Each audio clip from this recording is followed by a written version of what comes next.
Hello, everybody. Welcome back to JK Productions. A very happy episode to be recording today. As you guys see, I'm repping my Hardaway jersey here. Tim Hardaway, Miami Heat legend, Golden State Warrior legend. As we all know, Golden State Warriors have won the NBA Finals in 6, took down the Boston Celtics 103-90 last night. Very good night for me. Ryan, was it a good night for you? It was a good night for me.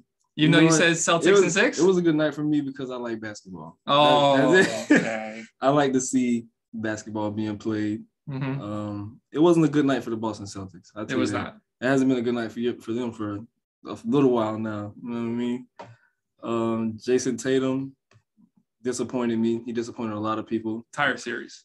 He disappointed the franchise, if you ask me, because what he did, that wasn't Boston-like at all. There was no passion. He didn't try to be the superstar. He barely tried to be the star. At that point, he looked regular. He looked regular, if you ask me. But man, yeah, there was a lot going wrong with him and my Celtics team as a whole. They didn't win a single game after Game 3. Warriors really took over. I think it was Draymond retweeted a Jaylen Brown tweet that the energy has shifted. Yeah. Oh man. Did you see Klay Thompson clapping at your boy Jaren Jackson last night? But it's fine. That's cool. That was aggressive. Yeah, it's fine, though. He called him a bum like 2 or 3 times hard. Yeah, that's cool, but he's not. That's this. Emotions were high for him. He just won him a championship. So he just drank 2 bottles of champagne. Yeah, he was drinking his own Kool-Aid right there. Yeah. But, it's cool. Yeah. We'll see him again. It's not the last time he's going to have to play the Grizzlies. And he's definitely going to remember what was said last night. He's going to remember, but the same thing's probably going to happen that we saw when we played the Grizzlies and Warriors. It's not going to be the same Grizzlies. I'm going to tell you that. Last night, totally different. Last night, we saw Draymond Green finally get in the action, had 12 points, 12 rebounds, 8 assists, hit 2 3-pointers. Andrew Wiggins had another good game, 18 points. Steph Curry, 34 points, 6 of 11 from 3 off the bench. Jordan Poole, continuing hitting shots. Looking over the Celtics, if your name wasn't Jaylen Brown or Al Horford, you really disappointed. Tatum with 13 points. Very disappointed. Robert Williams isn't a scorer, so he gets an excuse too. 10.7 boards. He did his role well, but Tatum, smart with 9 points. Derek White, who had been hitting shots throughout the entire playoffs, finished with only 2 points. You weren't getting a lot from the Celtics last night, and you weren't getting a lot from the Celtics outside of Jaylen Brown and Al Horford last few games that they lost. Right. I'll tell you what. If anything, this showed that Marcus Smart is not your point guard. He is a focal point, a very big piece of the team. I'm not saying he's not, but they need a point guard, a facilitating one who can run the floor, run a play, and, give you more than how many assists we had? I mean, Marcus Smart finished. He finished with 9, which is good. Yeah, it was 9. But he's not a point guard. He's not a point guard. He's a 2-guard playing the point guard because he can play defense on those elite guards that you'll see in the playoffs. But at some point, you got to sacrifice a little bit of that to get a facilitator because when it's time to get back on offense, somebody has to run it. And if you're looking towards Jason Tatum, who's going to give you 13, shoot 1 for 4. 2 points in the second half. 2 points in the second half. I'm ready to talk about Jason Tatum if you are. Wow, I got plenty to say about Jason Let's get into him now because he is. So there's a few issues that you could point out with the Boston Celtics. Before you even look into the play, if you just want to look at it on paper, they have a rookie head coach who did a great job. Udoka did a great job with his team, but he's a rookie head coach at the end of the day. Yeah. They don't have a true point guard. No. Their most true point guard, just because he's short, is Peyton Pritchard. But he really just comes in to hit shots every now and then. And then outside Al Horford, the team is so young. I don't know if you have another player on that team who's above the age of 30 outside of Al Horford. Tatum's 24, Smart's 25, Brown's 25, Robert Williams is 24 or 25. I don't remember which. But that whole starting lineup outside of Al Horford, really young, mid-20s at most. So on paper, you have a lot there that screams, oh, this could be an issue in their first NBA Finals. You look conversely with the Warriors, Draymond, Curry, Klay, Iggy, all got their 4th ring, multiple finals appearances. The young players did show up and perform their role well. Gary Payton only has 6 points, but his defense was there. His athleticism was there. Yeah, that's what I expect from him, though. I don't expect points. He's not. He can score, but he can score for sure. But I don't expect You get you want energy from him, and he provides that. Off the bench. Jordan Poole is a streaky shooter. Had 3 3-pointers last night. One bank shot at the end of the first quarter. So you have the young there that worked, and the experience there that works. But with Boston, we can move on into Jason Tatum already. Before we go to Jason, I do want to, before we just skip past them, let's give Andrew Wiggins his flowers for that. Yes. That was the entire playoff, not even just this game or this series. He proved a lot of people wrong. He proved me wrong. I was like, what is he going to do on this team with this offensive capability? How can he add to that, make it even better? And he did. He shut me up. I have nothing bad to say about him anymore. He's he looked more of a star than Jason Tatum in this series. He was just a victim of his draft pick. Yeah. If he had been taken 10th overall, nobody would have batted an eye at how he's played so far in his career. He had a bunch of good years with Minnesota, averaging over 20 points. Yeah. But he never developed into that number one scorer, go-to guy. Yeah. Not everybody has to be that, and that's fine. He found this role with Golden State. He's their sometimes even second option, but mostly a third or fourth option. And when his name is called, he's hitting shots. Yesterday went 7 of 18, 4 of 9 from 3, which, that is what the Warriors are. Every single starter made a 3-pointer. Every single starter made a minimum of 2 3-pointers for the Warriors. So Wiggins, he's not loud. He's not an outspoken guy. He's not very loud. He's not very boisterous. Real humble. And if you ask me, he's the second best defender on this team behind Draymond on a good day. Klay is not that much of an elite defender anymore. He's not guarding that on-ball person anymore like he used to back in the prime. Yeah. He's not doing that anymore, but Wiggins is right there with Draymond and when it comes to defense and things like that. I'm not sure if Klay Thompson's defensive issues are necessarily saying he's not that anymore, or he's just not that currently because of the injuries he sustained.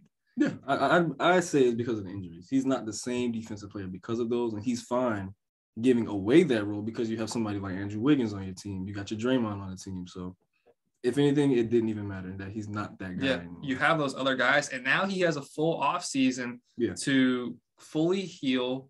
Obviously, he was healthy enough to play. There was no injuries that he sustained throughout the run into the playoffs and the finals. Yeah. So he just has another offseason to get better, be more consistent, because his shot really wasn't there this playoffs, finishing yesterday at 12 points. Yeah, it wasn't. 5 of 20, 2 of 8 from 3. He wasn't the Klay Thompson of old. We didn't see Game 6 Klay Thompson last night. I didn't think I would. Yeah. Based on how he's been playing the whole series. Usually it's, he's going to heat up in Game 6. I didn't expect it at all. This is what I expected from Klay Thompson.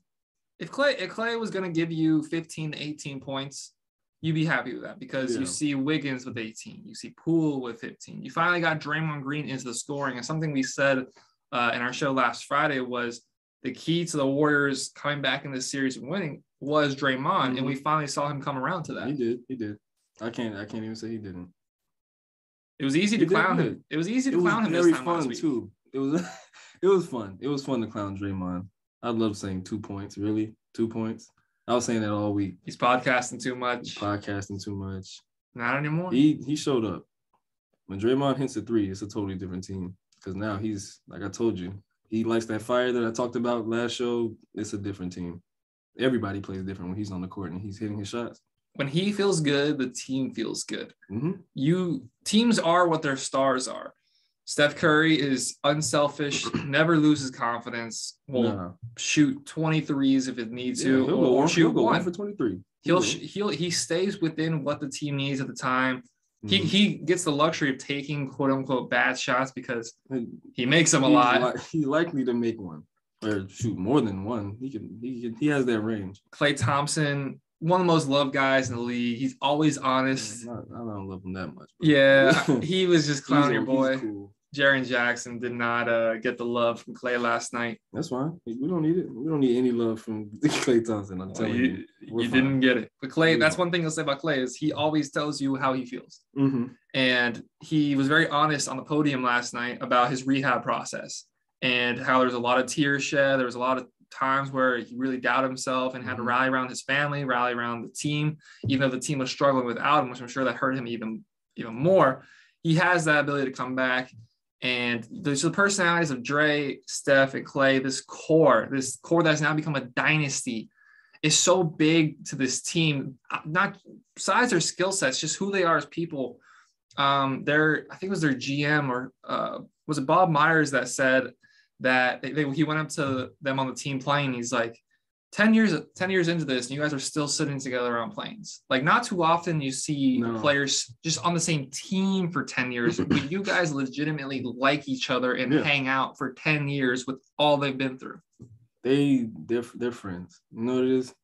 They're friends. I'm pretty sure they've met the parents. Met the wife, kids. They do all that. Do you see on the podium last night Andrew Wiggins' daughter and I think it was Draymond Green's son hug? I didn't. It was so cute. I didn't see that. They gave it like they're like this tall, but they walk up to each other, give like each other the biggest embrace, and like the whole team was like, it's a family. It is. You don't have to like each other to succeed, but it helps if you do. It does. Look where it gets you. It gets you to the NBA Finals. It gets you teammates. It gets you a family. You know what I mean? So. And to have this sustained success, congrats to them. You have to be around each other so long that it is easy for it to start butting heads. I mean, Donovan Mitchell and Rudy Gobert, they haven't had the success. And winning can band-aid a lot of issues. Mm-hmm. The Jazz haven't had that winning. They keep hitting the wall every single year. Personalities clash, and you see they're imploding. Draymond has a huge personality that if they weren't winning, I could see it becoming a problem. Mm-hmm. But they are winning, so it's not. Yeah. Never has been. 10 years, they've been solid. The thing is, they built that team. They didn't buy it. They built the Warriors. They bought KD. They bought. Other than that, yeah, we're not even talking. We're talking about the current crew. Mm-hmm. They built themselves. They didn't get bought. And even the pieces they did bring in that they didn't draft: Andrew Wiggins, Otto Porter, big pieces, Gary Payton II. These pieces that really were doubted throughout their whole careers. I don't think many people know that Gary Payton is almost, if not, is 30 years old. He's been bouncing around G League teams, and he found a spot here. A championship role. Andrew Wiggins, when we were just talking about, his career has kind of had a question mark over because he's never lived up to that number one pick. He, of course, gets drafted by Cleveland. LeBron says no thanks, moves on to Minnesota Timberwolves. Does all right. And now he's with the Warriors, and he's an NBA champion. Otto Porter really got overpaid in his last contract, but moving on now to the Warriors, will hit the occasional three. He started the last few games, and they won each game, I believe, that he was starting. There's just so much to love about this Warriors team. It's a good team. Besides my bias, of course, just from a neutral outside. I'll say it. It's a good team. The Warriors are a good team. I understand why people hated the KD Warriors team. That was grimy. I hated the Warriors. I understand. At that time. I was like, what? How could you? How could you go to that team? I liked it. For the ring. Yeah. You went for the ring. Yeah, but something we talked about beforehand is it worked, though. It did. So people question KD's legacy now than if he hadn't had a ring yet. It'd be like you said, it would be questioned more if he didn't have it. Yeah. So it worked. And for me, it worked. I had a great time watching it. Of course you did. I couldn't even watch basketball at that point. Watching the Warriors play made me sick. They could just swing the ball around and anyone on the court could shoot it and make it. It was elite. It was scary. Elite. They didn't have a bench. It was scary. Oh, no, they had no bench, but they didn't need it. They didn't need a bench. Well, once the injuries started to stack up, we saw at the Raptors series, their lack of a bench did come to bite them because pretty much everybody was hurt. Yeah.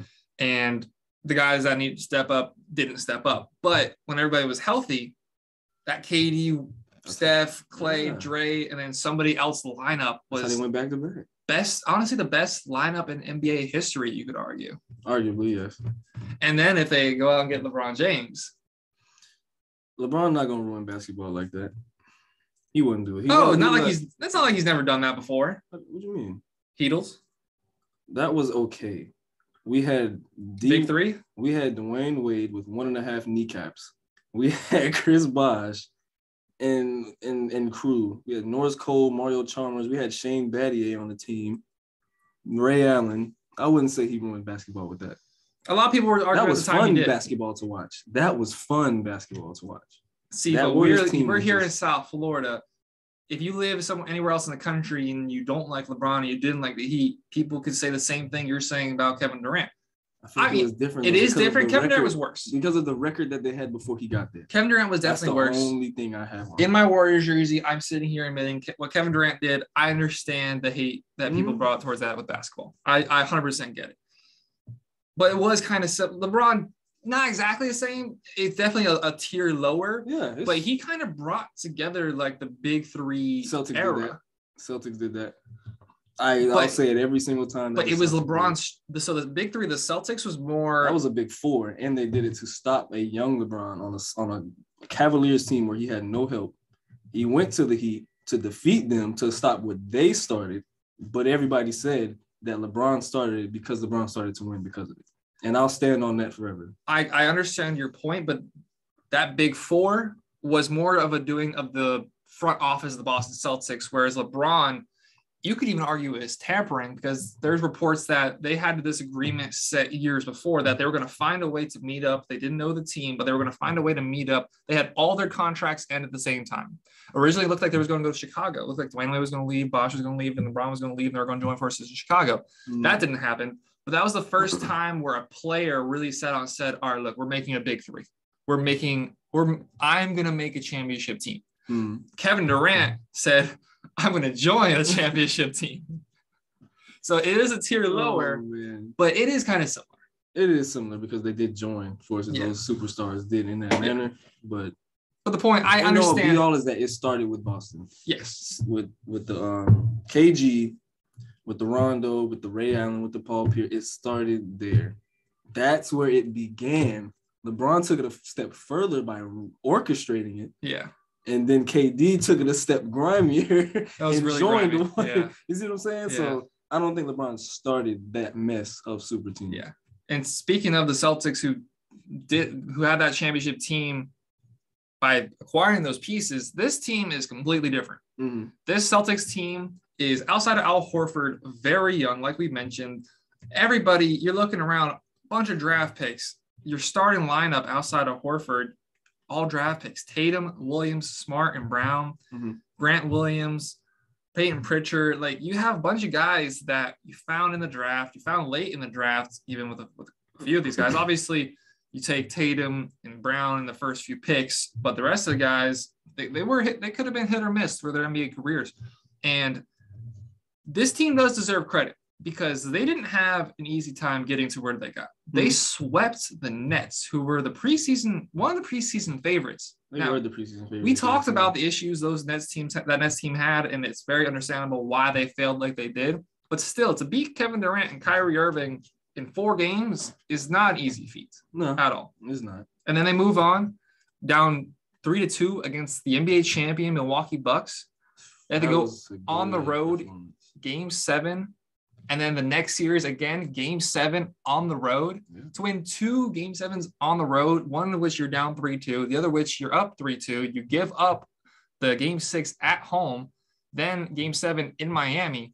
This Celtics team deserves a lot of credit. That was big. They took a step. I can't fault them for anything they did up until the finals. Everything they did up until that point was amazing. All the work that they put in, all of the wins, the team ball, every piece of that team being efficient, it was amazing. But the finals was just disappointing. The whole thing was disappointing. It was, but it shouldn't take away from the season they had. Oh no, they had an amazing season. And very good season. Yeah, it is we've seen time and time again that runners up, if you just across the sports world, the team that loses the finals, the Super Bowl, this, that, they usually come down to earth a little bit the next year. But this Celtics team, I can see it not having that effect on them. You have a strong-minded head coach who looks like he knows what he's talking about, even though sometimes he just looks like a disappointed dad sometimes. He's like, how bad do you really want it? Come on, stop crying to the refs. I can see how he walks around sometimes.